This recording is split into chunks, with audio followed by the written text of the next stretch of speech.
Our terrible Secretary of State is out of a job, but the guy who's replacing him is even worse. A parade in Utah is in big trouble after they wouldn't allow an LGBT youth group to march, and a judge in Oregon will no longer be allowed to hide in his office when queer people are in the building. We'll have the week's top LGBT news and how it affects you on Weekly Debrief. Weekly Debrief is made possible by everyone who's pledging $1 or more a month on Patreon. Visit the link in the description or patreon.com/mattbaum to help keep the show going. Rex Tillerson is the oil industry millionaire chosen by Trump to run the State Department. One of his many accomplishments over the last year has been stalling LGBT equality around the globe. Whenever there was a human rights crisis involving queer people, Tillerson could be counted on to do nothing whatsoever about it. As of this week, he's out of a job, but his replacement is much worse. Our new Secretary of State will be Mike Pompeo. While Tillerson simply ignored LGBT issues, Mike Pompeo has actively worked to harm queer people.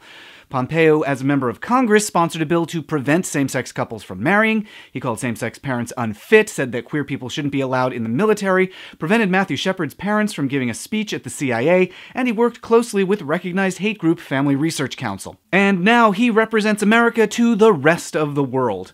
Previous secretaries of state, Hillary Clinton for example, imposed sanctions on countries that violated the human rights of LGBT citizens.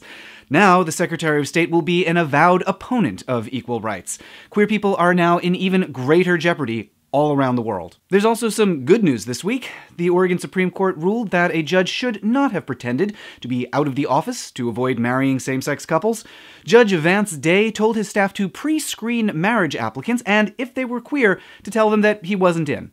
The Supreme Court ruled that it's not appropriate for a judge to hide from citizens that they don't like, and suspended him for 3 years. And in Utah, county commissioners are withholding funding from a parade that refused to allow an LGBT youth group to march.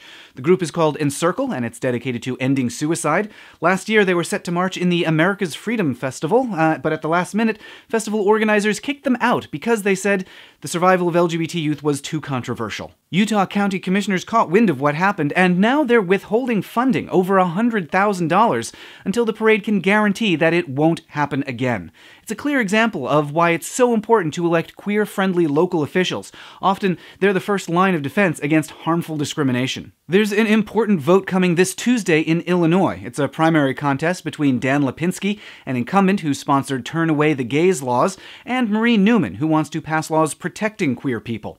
This week's action item: if you know anyone in Illinois, remind them about Tuesday's primary.